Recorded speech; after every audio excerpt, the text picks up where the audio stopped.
शुक्रवार के दिन अंतर्राष्ट्रीय बाजारों से हमारे मार्केट्स के लिए किस तरह के संकेत हैं? तो गिफ्ट निफ्टी पर नजर डालें, 19-20 अंकों की स्ट्रेंथ वहां पर नजर आ रही है। डाउ फ्यूचर्स भी इस समय 41,000 के करीब 37 अंकों की स्ट्रेंथ पर ट्रेड करता हुआ दिखाई दे रहा है। डाउ नास्डैक फ्यूचर्स पर नजर डालिए तो यहां पर भी हम देख रहे हैं 58-60 अंकों की स्ट्रेंथ है। एशियन मार्केट्स में हम देख रहे हैं कुछ मिला जुला सा कारोबार दिख रहा है। जापानीज मार्केट निके महज 25 अंकों पर है। बाकी जितने मार्केट्स खुले हैं वो सब लाल निशान में कुछ कमजोरी के साथ खुलते नजर आए हैं। प्रेशर कमोडिटी स्पेस में भी दिखाई दिया है। कच्चा तेल, सोना, चांदी, मेटल सब लाल निशान में कारोबार करके कल बंद हुए हैं और आज भी यहां पर दबाव दिखाई दे रहा है। क्या कुछ हुआ है इंटरनेशनल मार्केट में और कहां रखनी है नजर, आइए जान लेते हैं। दीपांशु हमारे साथ स्टूडियो में जुड़ चुके हैं। दीप, मॉर्निंग, क्या कुछ हुआ है? क्योंकि बहुत अलग अलग किस्म के डेटा आ रहे हैं और परफॉर्मेंस भी काफी उठापटक वाला दिख रहा है। क्या हुआ? थोड़ी मुनाफा वसूली हुई है रिकॉर्ड लेवल्स पर। ऐसा कोई स्पेसिफिक ट्रिगर नहीं आया या चिंता बाजार के लिए नहीं आई है, बट जो पिछले कुछ दिनों से हम रोटेशन देख रहे हैं, एक तो वो चल रहा है बाजारों में, दूसरा कल ऊपरी स्तरों से हमने मुनाफा वसूली भी आती हुई देखी। नरम संकेत हैं, ऐसे कोई खराब संकेत नहीं आ रहे हैं जहां तक ग्लोबल मार्केट्स का सवाल है। इनफैक्ट गिफ्ट निफ्टी आपका स्टेबल दिख रहा है, जापान आपका स्टेबल दिख रहा है, बट हाँ कल नए रिकॉर्ड्स बनाने के बाद अमेरिकी बाजारों में गिरावट जरूर आते हुए दिखी।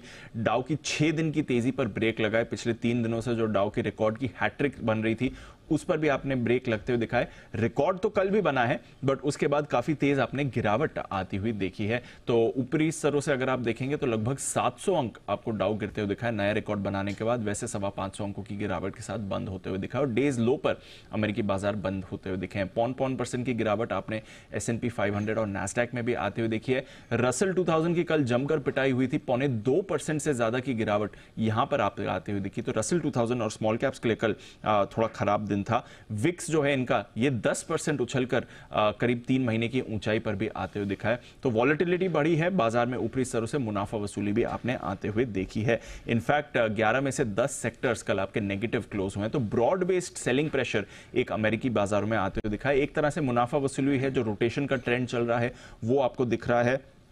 दिग्गज आईटी शेयर्स में बिकवाली आपको कायम है। कल लगभग सारे दिग्गज आईटी शेयर्स गिरे हैं, बट उसके सामने जो सेमीकंडक्टर शेयर्स हैं वहां पर निचले स्तरों से आपने खरीदारी आती हुई देखी है। नेटफ्लिक्स के कल नतीजे आए थे, नतीजे ठीक ठाक थे, बट गाइडेंस ने थोड़ा निराश किया। तो आज देखते हैं मार्केट्स में कैसा रिएक्शन आएगा। थोड़े जियोपॉलिटिकल कंसर्न्स भी हैं, जो ट्रंप साहब और बाइडेन साहब दोनों के कॉमेंट्स हैं चाइना और ताइवान को लेकर, वहां से थोड़ी चिंता जरूर बन रही है बाजार में।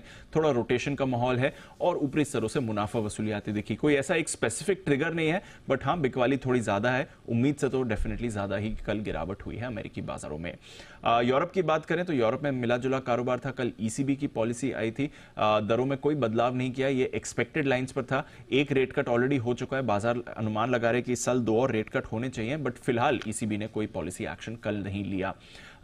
करेंसी मार्केट्स की बात करें तो डॉलर इंडेक्स में हल्की रिकवरी हुई है 4 महीने के निचले स्तरों से, बट कुछ ज्यादा बड़ा एक्शन नहीं है।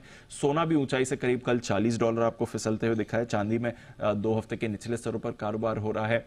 कच्चा तेल आपका सपाट है। बेस मेटल्स में भी आपको सुस्ती बनी हुई है। तो कुछ ज्यादा खास एक्शन नहीं हुआ है जहां तक ज्यादातर एसेट क्लासेस का सवाल है, बट हाँ अमेरिकी बाजारों में थोड़ी उम्मीद से ज्यादा ही गिरावट हुई है। अब ऐसे मुनाफा वसूली ले लेते हैं या फिर थोड़े रिस्क ऑफ ले सकते हैं, बट हाँ नए रिकॉर्ड्स बनने के बाद कल गिरावट जरूर हुई है। चलिए, तो थोड़ा हल्की नरमी के संकेत जरूर मिल रहे हैं। अब देखने वाली बात होगी कि हमारे मार्केट्स इस पर कैसे रिएक्ट करते हैं। आइए